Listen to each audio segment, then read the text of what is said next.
완성이란 제목으로 말씀을 좀 나누었으면 합니다. 근데 이게 어제 제목을 정하는데도 한 30분 헤맸습니다.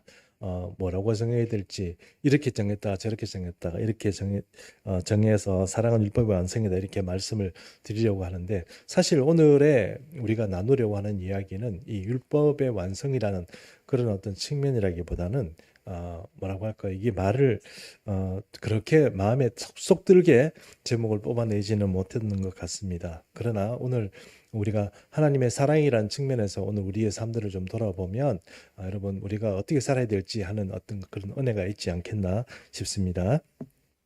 성경은 우리에게 빛을 지지 않는다고 말합니다. 우리 사실 현대인들은 빛을 지는 사람들이 많습니다. 저도 경영학을 전공했습니다. 그러다 보니 어떤 투자금을 받고 또 누구에게 빚을 얻어서, 은행에 빚을 얻든지 빚을 얻어서 그것을 내가 잘 운영을 하고 공장을 잘 돌리고 사업체를 잘 돌려서 이익을 얻고 직원들이 먹고 살고 이자를 갚아주고, 이런 것들이 굉장히 좋은 일이라고 생각했습니다. 주식 투자도 마찬가지죠. 주식 투자를 어떻게 하면 좋습니까? 내 돈 가지고는 없잖아요. 그럼 어떻게 해야 됩니까? 빌려야 되죠. 빌려서 주식 투자하고, 빌려서 뭐 하고, 빌려서 뭐 하고, 이러다 보니 집도 사고 차도 사고. 근데 우리의 모든 삶이 어떤 이루는 여러 가지 어떤 재화들을 다 우리가 구축해 두었는데 나중에 보니까 빚잔치인 거예요. 그래서 성경은 우리에게 어떤 말씀을 하냐면 빚지지 마라 이렇게 말씀하시거든요. 근데 사실 어떻게 빚을 우리가 안 지고 살 수 있습니까? 여러분, 혹시 없으신 분 한번 거수해 보십시오. 저도 손을 못 내리겠네요. 손을 못 올리겠네요. 저도 빛이 있습니다. 빛이, 현대인은 이 빛의 어떤 그 테두리 속에서, 그 올무 속에서 못 벗어나는 게 아닌가 하는 그런 어떤 생각도 좀 해보는 것입니다. 우리 교우들 중에는 이 은행에 다니는 교우도 있는데, 교우 이런 얘기를 하면 은행에 다니는 교우는 좀 무슨 소리 하나 이렇게 생각하실 수도 있습니다. 왜냐하면 모든 현대인들이 사실은 은행과 또 여러 대부 단체나 이런 것들을 통해서 돈을 주고받고 이렇게 해가면서 자기의 재산을 이렇게 확보하고 유지하고 그렇게 살아가기 때문에 그렇습니다. 그런데 성경이 우리에게 말하는 어떤 기초는 빚지지 않는 것입니다. 왜냐하면 돈이 없으니까 빚진다고 이렇게 생각하지만 하나님의 축복은 우리에게 네가 빚지지 않도록 해주시는 거예요. 그래서 신명기 15장 6절 말씀 한번 같이 보도록 하겠습니다. 신명기 15장 6절 말씀인데 이게 28장 12절도 똑같은 말입니다. 그래서 신명기 15장 6절 말씀 제가 한번 읽어보겠습니다. 내 하나님 여호와께서 내게 허락하신 대로 내게 복을 주시리니 내가 여러 나라에 꾸어줄지라도 너는 꾸이지 아니하겠고 내가 여러 나라를 통치할지라도 너는 통치를 당하지 아니하리라. 여러분, 전 세계에서 유대 자본보다 더 강력한 자본이 있습니까? 월가를 움직이고 이 금융가를 움직이는 자본이, 사실 우리는 금융의 역사 같은 거 제가 정확하게 알지는 못하지만 좀 이렇게 따져보면 2차 세계대전도 마찬가지고 1차 세계대전도 마찬가지고 그 배후에 유대인들이 자본이 있습니다. 자본이 있어요. 유대인 자본이 있습니다. 유대인 자본을 뺏으려고 하고 유대인 자본을 힘을 입어서 자유진영이 또 제3세계에 대해서 전쟁에서 이기기도 하고 여러 가지 어떤 그런 이 돈의 힘이 굉장히 막강하게 왔다 갔다 합니다. 놀랍게도 하나님이 신명기에서 이스라엘 백성들에게 약속하셨던 것처럼 너는 구워주는 민족이 되지 꾸지 않는 민족이 된다 하는 것입니다. 하나님께서 하나님의 백성들에게 주신 축복이 있으면 그 축복을 받으면 우리는 어떤 사람이 될 수 있느냐? 남에게 구워주는 사람이 되고 꾸이지 않는, 빚지지 않는 사람이 된다는 것입니다. 저는 이 말씀을 보고 참 여러 가지 생각을 참 많이 했습니다. 아이고, 나는 인생을 어떻게 살아야 되나 하는 생각이 좀 들었습니다. 빚이 있고 이러니까요. 또 여기 보니까 이런 말씀을 합니다. 여러 나라를 통치할지라도 너는 통치를 당하지 아니하리라 했습니다. 하나님께서 축복을 주시면 그 나라가 복을 받아서 다른 나라를 통치하지, 압박을 받고 통치를 당하지 않는 민족이 된다는 것입니다. 이스라엘 민족을 보면 하나님 앞에 순종하고 또 하나님의 뜻을 따랐을 때 하나님께서 복을 주셔서 그들이 주변 나라와 여러 가지 나라들을 정복하고 다스릴 수 있었지만 그렇지 않았을 때는 늘 침범을 당하고 이렇게 유린당하는 그런 삶을 살았다는 것을 우리가 알 수 있습니다. 그러므로 여러분 오늘 우리가 우리의 삶에 있어서 재정적인 문제가 되었든지 아니면 우리를 묶고 있고 우리의 시간을 제약하고 우리가 어떤 형태로든 우리를 붙잡고 있는 이것들을 사실은 하나님께서 우리에게 주신 것이라기보다는 우리가 조금 잘못하거나 아니면 생각이 없거나 아니면 믿음이 좀 부족해서 생긴 일이다 이렇게 생각하니까 오히려 마음이 좀 편합니다. 그래서 우리가 하나님 앞에 나갈 때는 어떻게 해야 되느냐면 주님, 그러니까 여러분 우리가 재정적인 위험에 빠지고 어떤 삶의 위험에 빠질 때 그 문제는 사실 내가 욕심을 내고 탐욕을 부렸기 때문에 그런 일들이 많이 생깁니다. 억지로 돈을 대출을 받고 안 되는데 무리해가지고 뭔가 이렇게 하고 이러다 보니까 우리 삶이 계속 거기에 매여 있고 또 어려워진다 하는 것입니다. 그러므로 여러분 우리가 기억하십시오. 우리가 참 복음의 사람이 되면 이 두 가지가 우리에게 자유를 주는 것입니다. 첫 번째는 재정적인 자유입니다. 내가 꾸어주더라도 꾸지 않는 복. 이 복이 우리에게 있습니다. 여러분 이것을 위해서 기도하시기 바랍니다. 기도하십시오. 지금 내가 대출을 받고 이렇게 어려운 일이 있으면 여러분 이것을 극복하기 위해서 주님 앞에 기도하십시오. 기도하시면 주님께서 해결해 주십니다. 이게 약속이니까요. 그 신명기 15장의 말씀을 붙잡고 우리가 주님 앞에 기도할 필요가 있습니다. 그리고 여러분을 묶고 있는 게 뭡니까? 여러분을 묶고 직장입니까? 아니, 직장은 여러분이 축복이죠. 그 직장 여러분 거기에 매여 있다고 그래서 내가 아이고 죽겠다 이런 식으로 생각하시면 곤란합니다. 정말 죽어가는데 한번 가보실래요? 일할 자리가 없어요. 일할 자리가 없습니다. 여러분 북한에 가서 한번 노동 거기 뭐 이렇게 동원돼 가지고 한번 일하러 가보실래요? 없습니다. 이게 하나님께 주신 축복입니다. 일할 마땅히 일하고 일하는 보수를 받고 이렇게 한 축복이 왜 축복이어야지 그게 직장 생활하는데 내가 직장에 매여 가지고 내 시간을 그렇게 사느냐 이렇게 생각할지 모르지만 여러분 인생 살아가는데 모든 것들이 시간을 그렇게 매여 있게 되는 것입니다. 시간 속에 살아가는 거니까요. 그것은 할 수 없습니다. 우리가 영원한 사는 존재가 아니고 이 한시적인 시간을 살아가는 존재이기 때문에 우리가 거기에서 벗어날 수는 없습니다. 하나님께서 우리에게 정하신 겁니다. 그러나 그럼에도 불구하고 그 사는 동안에 하나님이 주시는 자유와 풍성함의 은혜를 누릴 수 있는 것이 하나님이 우리에게 주시는 축복입니다. 신명기 말씀을 우리가 잘 봐야 됩니다. 왜요? 하나님의 말씀을 잘 듣고 그 규례를 잘 지키면 하나님께서 복받게 하시고 그렇지 않으면 우리가 잘못된다 하는 것입니다. 잘못된 그런 원인을 주님께 돌리지 마십시오. 사실 많은 경우는 제가 아까도 말씀드렸지만 주님을 무시하고 주님께 물어보지 않고 주님께 길을 여쭙지 아니하고 내가 마음대로 선택하고 내 마음대로 투자하고 내가 내 욕심 따라서 갔기 때문에 지금 결과가 있는 것입니다. 그러나 어쨌든 여기에서 벗어나려고 하면 여러분 기도하시고 그것에서 벗어나는 은혜가 있기를 축복합니다. 이거 아멘 하셔야 됩니다. 축복합니다. 네. 자, 그 다음에 이제 그렇다면 오늘 사도 바울은요, 그럼에도 불구하고 비치지 말라고 하지만 딱 하나 빛을 져야 된다는 게 있다고 그랬습니다. 그게 뭐냐면 사랑의 빛입니다. 사랑의 빛은 져야 됩니다. 왜냐하면 사랑의 빛을 안 지고 살 수 있는 사람은 아무도 없기 때문에 그렇습니다. 인간은 태어나면서부터 부모의 사랑을 받습니다. 부모의 사랑을 받고 부모의 보호 가운데 살아갑니다. 여러분 다른 짐승들은 어릴 때부터 기린도 마찬가지고 코끼리도 마찬가지고 여러분 태어나고 조금만 있으면 걸어 다닙니다. 그렇지 않나요?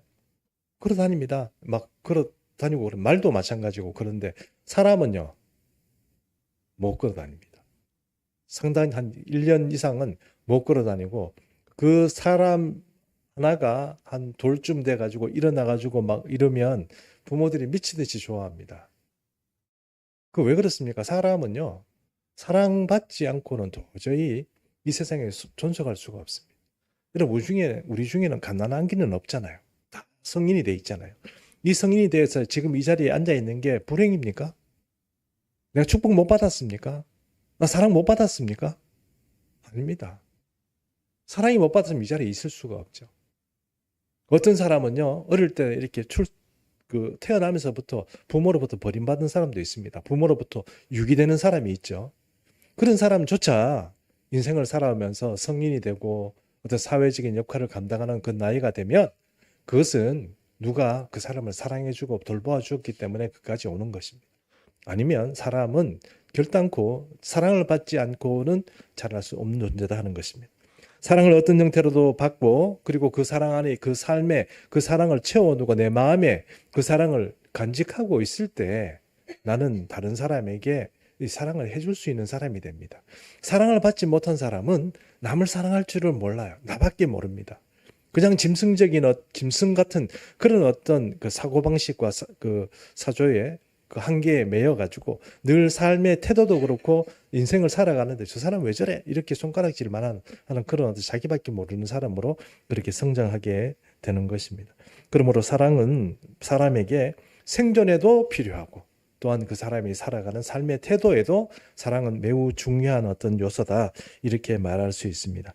특별히 그리스도인들은 이 문제에 있어서 자유로운 사람은 아무도 없습니다. 그리스도인은 하나님으로부터 큰 사랑을 받았습니다. 이 큰 사랑을 우리가 전하고 이 사랑을 느끼며 또 감사하며 살아가는 것이 그리스도인의 삶이다. 이렇게 해도 과언이 아니라 하는 것입니다. 어떤 사람은 그리스도인의 삶을 성과를 이루고 업적을 이루는데 목숨 거는 사람이 있습니다. 뭔가 이렇게 해놓고 만들어 놓고 이런데 그리스도가 그 어떤 성취욕이나 뭐 이런 것들이 달성되었다고 생각하는 그런 사람들도 있습니다. 그러나 그런 것하고 전혀 상관없다고 제가 감히 말씀드리고 싶습니다. 중요한 것은 그리스도의 사람으로 살아가는 가는 것입니다. 사랑받았으니 사랑하고, 네, 사랑하고 그렇게 살아가는 것. 그것이 하나님께서 원하시는 우리의 삶이다. 이렇게 말하는 것입니다. 어쨌든 하나님으로부터 오는 모든 축복 중에 이 사랑의 축복이 우리에게는 절실하고 또 사랑을 남에게 베푸는 것 이것이 또한 우리에게 과제다 이렇게 말할 수 있다는 것입니다. 근데 오늘의 본문을 통하여서 이 사랑에는 단계가 있다는 것을 말씀하고 있습니다. 그래서 세 개의 단계를 나누어 봤는데요. 첫 번째 단계는 뭐냐 하면은 성경 말씀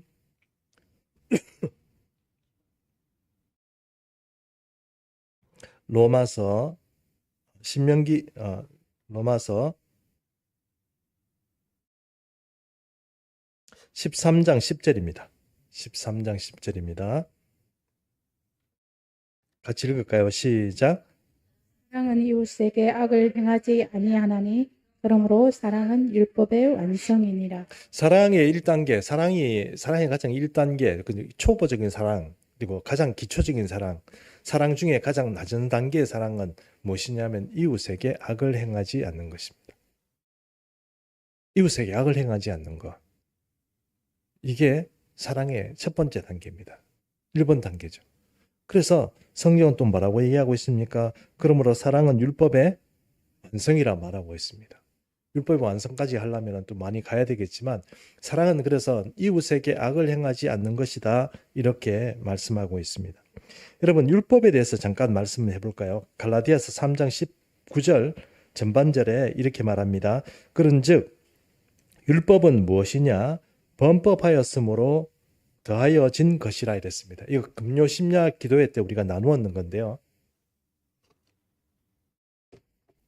율법이라는 것이요. 이게 아주 고차원적이고 대단히 윤리적이고 대단히 이상적인 어떤 목표를 우리에게 가르쳐 주지 않습니다. 율법은요. 범법자들을 위해서 있다고 생각하시는 게 맞습니다. 범법자들을 위해서 있다는 것이 무슨 뜻입니까? 범법자들이 법의 철망을 요리조리 미꾸라지처럼 피해가면서 범법할 때마다 여러분 법이 자꾸 생깁니다. 규칙이 생기고 시행세칙이 생기고 뭐 자꾸 생깁니다. 그게 율법입니다. 이스라엘 백성들 우리가 한 번씩 우리 이스라엘 백성들 좀 이렇게 좀 폄하할 때 보면 이스라엘 백성들 613개의 율법을 가지고 있다고 그러잖아요. 613개. 주로 안식일 문제거든요. 안식일 날 불 켜지 마라, 밥하지 마라. 안식일 날 뭐 그 전구에 불 켜는 거 있잖아요. 불 붙이는 거하고 조금 상관없을 것 같은데 그런 것도 하지 마라. 뭐 이렇게 하거든요. 불을 못 붙이고 깜깜한데 가만히 있습니다. 그럼 누가 왔어요? 오면 불 좀 켜주세요. 어둠 속에서 그 지을 출입한 사람이 깜짝 놀라고. 제가 우리 교수님 중에 한 분이 영국에서 공부하신 분이 계시거든요. 영국 공부하신 분이 계신데 에딘버러 대학에서 좋은 대학이죠. 에딘버러에서 공부를 하는데 어느 날 엘리베이터를 우리나라 엘리베이터가 좀 틀리죠. 거기는 들어가면 불이 팍 켜지고 이런 게 아니고 이 등불 켜야 됩니다. 스위치 온을 해야 돼요. 그래가지고 엘리베이터를 탁 떼요. 그래가지고 이제 스위치 온을 안 하고 이제 보통 보이니까 몇 층 이렇게 누르려고 딱 이러는데 갑자기 뒤에서 어둠 속에서 불 좀 켜주세요. 깜짝 놀래가지고 귀신인가 이러고 뒤로 돌아왔더니 유대인이더라는 겁니다. 자, 613개의 조항이 생길 때 그냥 없어서 생긴 거겠습니까? 그냥 우리가 이상적인 목표를 딱 이렇게 정해 놓으면 거기에 사람들이 충실하니까 대율법을 안 만들어도 될 것 같죠? 그렇지 않습니다. 그래서 갈라디아에서 말한 것처럼 더하여진다고 그러잖아요. 자꾸 더하여진 겁니다. 그래서 율법은 자꾸 더하여지고 최선의 어떤 그런 악의 수준을 제한하기 위해서 계속 율법이 그렇게 생긴다는 것입니다. 그래서 로마서 13장 9절 한번 보겠습니다. 13장 9절 권사님 좀 읽어주세요. 그런즉 율법은 무엇이냐? 아니 로마서 13장 9절 간음하지 말라, 살인하지 말라, 도둑질하지 말라, 탐내지 말라 한 것과 그 외에 다른 계명이 있을지라도 내 이웃을 내 자신과 같이 사랑하라 하신 그 말씀 가운데 다 들었느니라. 간음하지 마라. 도둑질하지 마라. 또 탐내지 마라. 살인하지 마라. 여러분 어떤 사람이 그런 얘기했잖아요. 성경에 왜 자꾸 하지 말라는 게 맞냐. 상당히 부정적인 책이다. 뭐 이렇게 말하는 분도 있잖아요. 왜 그렇습니까? 이웃을 사랑한다는 말 중에 가장 기초적인 말은 무엇입니까? 율법을 지키는 거예요. 율법을 지키는 거예요. 하나님이 우리에게 말씀하신 그 율법을 최소한 지켜줘야 어떻게 해요? 이웃을 사랑하는 거예요. 이웃을 사랑하지 않는 사람은 살인하겠죠. 간음하겠죠. 도둑질하겠죠. 내 욕심 따라 남에게 이웃에게 행패를 부리지 않겠습니까? 근데 율법은 어떻게 합니까? 하지 마라 그렇게 하는 거예요. 그것은 바로 가장 기초적인 어떤 그런 문제에 있어서 하나님께서 우리를 제한하기 위해서 우리의 욕심과 탐욕 그런 것들을 제한하기 위해서 그렇게 말씀하신다는 것입니다. 그래서 오늘 여기 13장 9절에 나와 있는 이야기가 무엇입니까? 10계명이죠. 10계명. 10계명의 6계명부터 그렇죠? 6계명부터 10계명까지 이렇게 지금 나와 있는 것입니다. 그런데 이 모든 것들 중에 이 모든 것들을 지킨다고 하도 지킨다는 그것이 내 이웃을 사랑한다는 그 말 안에 다 포함되어 있다는 말이 정답이죠? 그렇지 않겠습니까?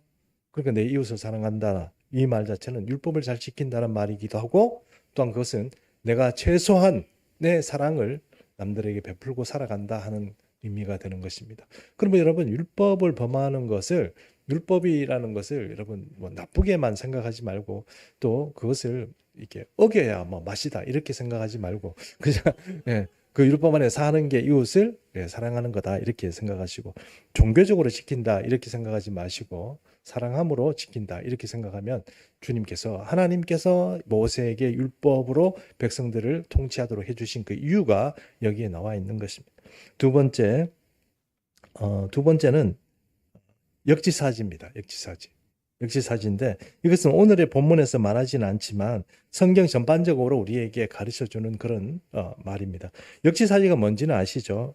맹자에 나오는 말인데요. 역지즉 개연이라는 그런 말을 줄임말이라고 합니다. 역지사지. 말 그대로 나하고 이렇게 바꾸어서 생각한다는 거죠. 남의 상대편에서 입장에서 한번 생각해 본다는 거 아니겠습니까? 맹자가 이런 말을 했다는 것입니다. 사실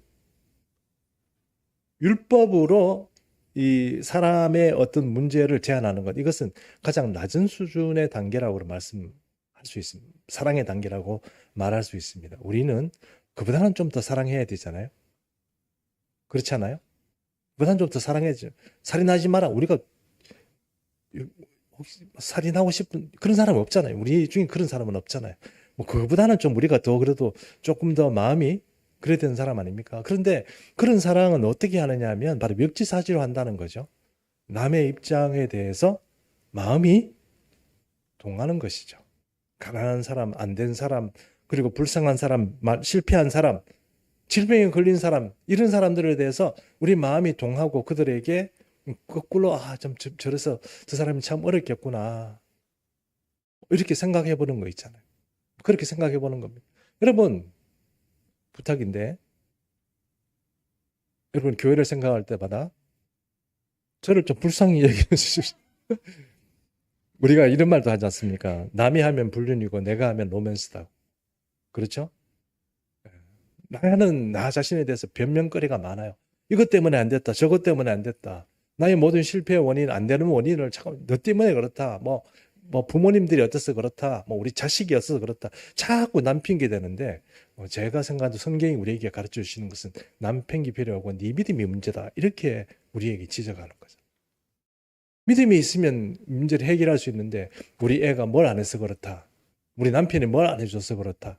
뭐 이렇게 자꾸 지적질하게 되고 자꾸 비판하게 되는데 사실은 우리가 믿음을 가지고 그런 문제들을 해결해 가야 한다는 것입니다. 그러므로 여러분 삶의 어떤 문제 가운데 어려운 난과 가운데 있는 우리 교우들도 있겠지만 먼저 믿음의 이 문제들을 여러분 하나 믿음을 가지고 주님 앞에 나가서 이 문제를 해결하는 그런 은혜가 있기를 바랍니다. 사람이란 항상 자기 중심적입니다. 그런 중심적인 동물이다 보니 자기 중심적으로 해석하고 자기 중심적으로 그렇게 말한다는 것입니다. 동병상련 잘 아시죠? 예. 아파 보니 아는 거예요. 아파 보니. 남이 아프다고 막 옆에 살 때는 웃기시네. 뭐 이랬는데 내가 그 병을 알아보니 어떻습니까? 눈물 나는 거예요. 내가 불쌍한 거예요. 그야 남들이 아프다는 것이 그때 돼야 내가 안다는 거잖아요. 그 사랑이라는 게 뭡니까? 동병상련하는 그런 마음으로 이 이웃을 바라보는 것이죠. 이것은 하지 마라 하고 말하는 그 율법의 수준보다는 확실히 앞서 있는 것입니다. 그래서 성경은 뭐라고 얘기합니까? 너희가 금식할 때 금식하고 기도하고 이럴 때 뭘 하라고 하냐면은 가난한 자에게 내 마음을 동하라고 그럽니다. 금식할 때 그 금식한 거 가지고 그냥 내가 뭐 나중에 오늘 비빔밥 먹는데 비빔밥이 7,000원이야. 예를 들어서 불고기 백반이 14,000원이야. 그러면 이 금식한 거 가지고 내가 금식 한 끼를 했으니 다음번에 불고기 백반으로 이 두 배로 더블로 보충해야지. 이렇게 생각한다는 여러분 그게 아니라는 거예요. 하나님께서 우리에게 원하시는 것은 마음을 가난한 사람에게 동하는 겁니다. 동병상련하는 겁니다. 역지사지하는 겁니다.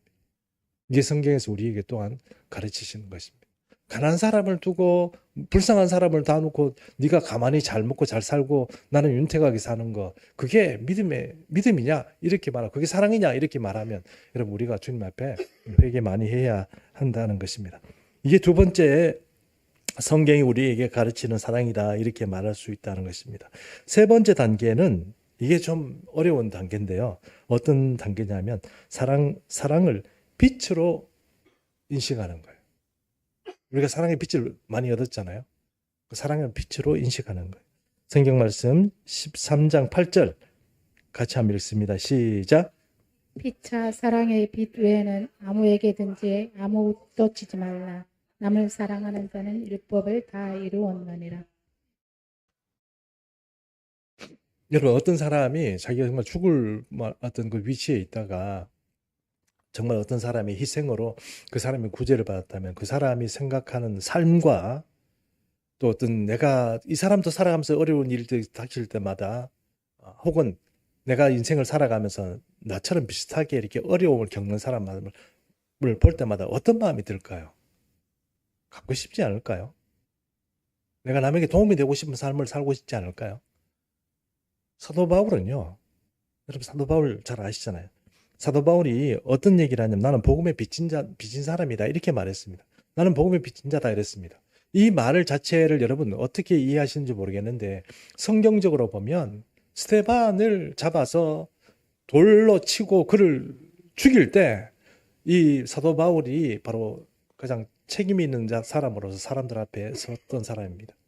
옷을 맡았다고 그랬거든요. 그래 그만큼 옷을 맡았다는 얘기는 내가 책임자고 돌로 쳐 죽이자 이렇게 주창한 사람이라는 뜻입니다. 근데 사도 바울이 그런 짓을 했죠. 그뿐만 아닙니까?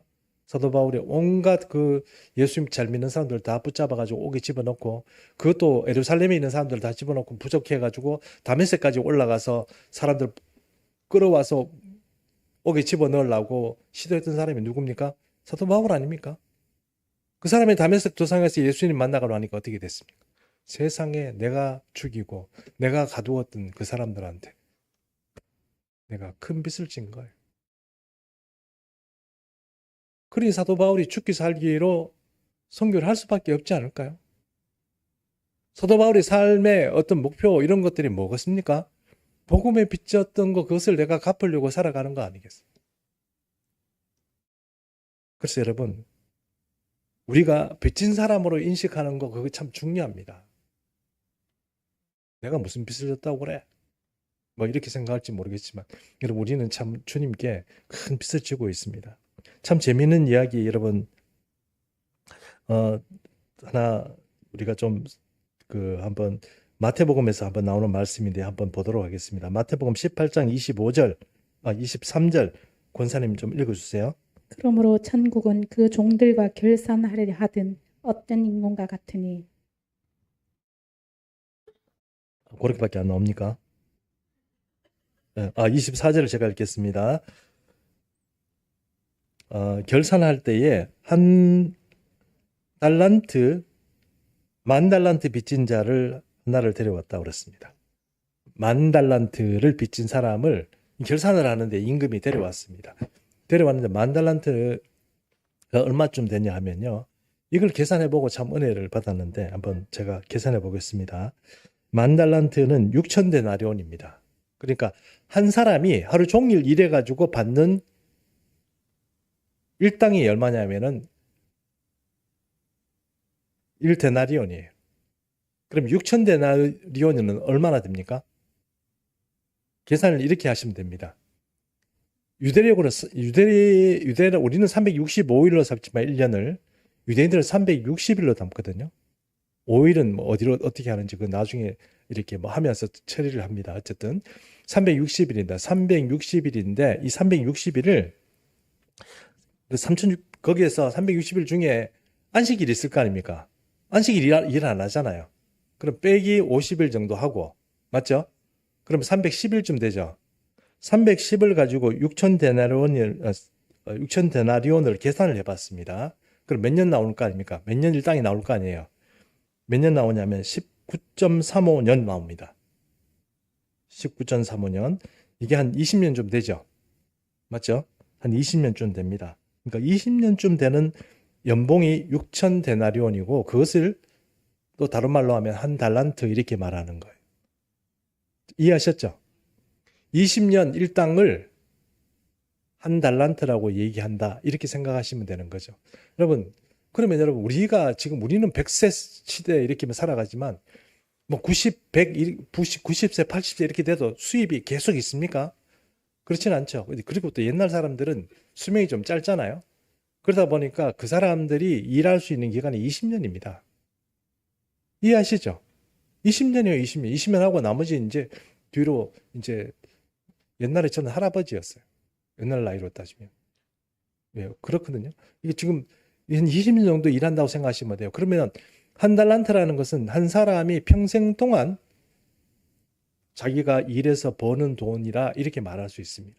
그러면 이 평생 동안 일해서 버는 돈 한 달란트라고 한다면 이 사람이 10,000달란트 빚졌으면 얼마냐?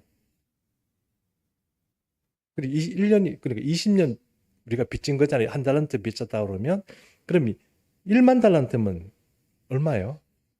20만 년. 20만 년 빚진 거잖아요. 그렇죠? 그러면 여러분 이게 예수님의 비유 중에 나오는 거잖아요. 그렇죠? 예수님을 볼 때는 우리가 얼마 정도 빚진 사람으로 생각해야 됩니까? 돈으로 얘기하지 말고 20만 년 빚진 사람. 여러분 한 20년 빚잔치하고 20년 동안 빚 갚는다고 뭐 이렇게 열심히 살아가면 저 사람 이제 안 죽고 왜 사나 싶을 손가락질 하는 사람도 있을 거예요. 근데 20만 년을 빚잔치를 해야 되는 우리가 구제를 받은 거예요. 그 돈을. 한 임금이 요즘 돈이 왜 이렇게 비어 이래가지고 사람들을 정탄하려고 불렀어요. 근데 그 중에 1만 달란트 빚진 사람이 큰 사고를 친 거지. 그리고 야, 너 1만 달란트나 빚져놓고 지금 네가 살아있으리라고 생각해. 네 몸도 팔고 네 부인도 팔고 너 자식들까지 다 팔아서 그거 다 팔아가지고 가져와. 네 재산도 다 처분하고 조금이라도 갚아. 그렇게 된 거죠. 갚겠습니다. 이러고 막 그냥 뭐 머리를 쪼아리고 그렇게 빌었습니다. 갚을 수 있겠어요? 못 갚죠. 20만 년 거를 어떻게 갚아요? 빚을 어떻게 졌는지 몰라. 하여튼 20만 년을 저렇게 했어. 그리고 하나님 그 임금이 보니 얼마나 불쌍했겠어요. 좋다. 네 보니까 도저히 안 될 것 같고 내가 탕감해 줄게. 이래서 탕감을 해줬어요. 속죄를 시켜준 거죠.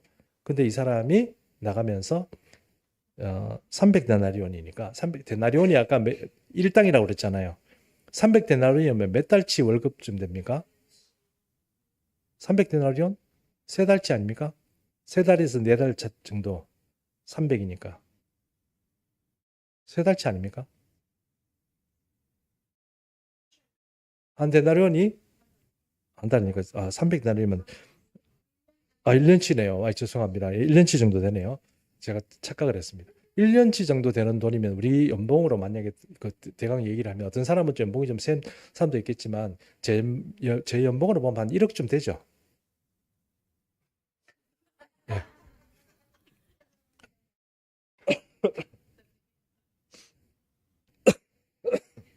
물론 저 1억을 뭐 그거는 뭐 노코멘트고 1억 거짓말 하니까 갑자기 잊히면 이 300대를 빚진 사람을 이게 적은 돈이 아닙니다. 우리 생각에는 이 적은 돈 가지고 이 적은 돈 가지고 그러냐 생각할지 모르지만 적은 돈이 아니에요. 1년치 연봉을 그래 내가 평생 살아가면서 1년 일한 거를 그 사람이 안 갚았으니까 얼마나 화가 납니까? 근데 그 사람 멱살을 잡고 옥에 집어넣었습니다. 갚아라고 그랬습니다. 근데 그 사람은 갚지 못한다고 해서 멱살을 잡고 여기 목을 잡았다 이랬습니다. 성경에 보면 멱살을 잡고 그걸 끌고 가가지고 옥에 집어넣어가지고 말 그대로 그 사람이 돈 갚을 길이 없으니까 아마 처분을 한다면 그 집 재산도 다 하고 부인은 노예로 그렇죠? 자식들은 조금 더 산 노예로 그렇게 팔려갔지 않을까요? 자, 이 사람이 그렇게 했다는 것입니다. 그러면 이게 과연 정말 우리 빚진 사람으로서 살아가는 인생이냐 이런 의문을 우리에게 던지는 겁니다. 그러면 여러분 정말 우리가 현대인으로서 살아가면서 현대 그리스도인으로 살아가면서 뭐 이상적이고 관념적인 이야기는 다 집어치우고 내가 20만 년 빚졌구나. 내가 20만 년 빚지고 있구나 하는 생각을 여러분 우리가 좀 하면서 살았으면 좋겠다는 것입니다. 그것은 갚을 수 없다 하는 것입니다. 그것을 주님께서 우리에게 갚아주셨다 하는 것입니다. 그러므로 세 번째 단계의 사랑이란 내가 빚진 사람으로 살아. 내가 이 사랑을 갚아야 된다는 사랑으로 그런 사명감을 가지고 소명을 가지고 살아가는 사람이에요. 그 사랑을 위해서 살아가는 삶, 그것이 이 세 단계의 가장 고차원적이고 성경이 말씀하는 가장 높은 수준의 사랑이다. 이렇게 말할 수 있다는 것입니다. 요한복음 15장 12절에서 14절 말씀 한번 보겠습니다. 요한복음 15장 12절에서 14절입니다. 우리 이것도 12절은 제가 읽고 13절은 여러분이 읽고 14절은 함께 읽습니다. 내 계명은 곧 내가 너희를 사랑한 것 같이 너희도 서로 사랑하라 하는 이것이니라. 사람이 친구를 위하여 자기 목숨을 버리면 이보다 더 큰 사랑이 없나니 함께 읽습니다. 너희는 내가 명하는 명하는 대로 행하면 곧 나의 친구라. 예수님은 우리를 위해서 친구 삼아 주시려고 예수님은 우리를 위해서 이렇게 죽으신 분입니다. 이 친구를 위해서 죽는 사람, 이 사람은 이 예수님 같은 그런 고귀한 사랑을 하시는 분은 이 세상에 존재하지 않습니다. 이 예수님 때문에 우리는 20만 년이나 살아가면서 갚아야 될 영원한 노예의 삶에서 해방되었습니다. 그리고 이 노예의 삶에서 예수님은 우리를 친구로 만들어 주셨습니다. 친구로 만들어 주셨습니다. 친구란 것은 우리가 아는 이런 어떤 그냥 뭐 반의 급부라든가 이런 의미가 아니고 내가 아는 모든 것을 그에게 공유하고 내가 조금 잘못되면 나를 대신해서 살아줄 수 있는 내 아들도 맡기고 내 부인도 맡기고 다 맡길 수 있는 그런 존재를 친구라고 얘기합니다.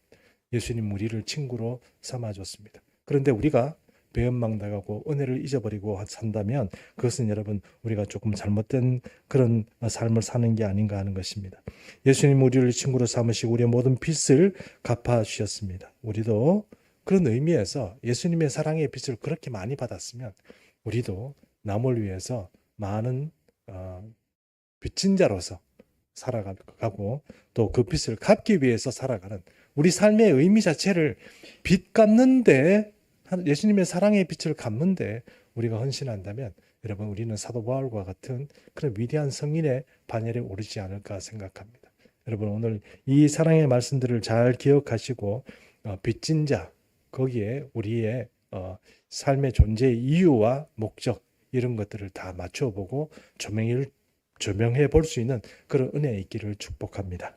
우리 이제 다 일어나셔서 결단 찬송하겠습니다.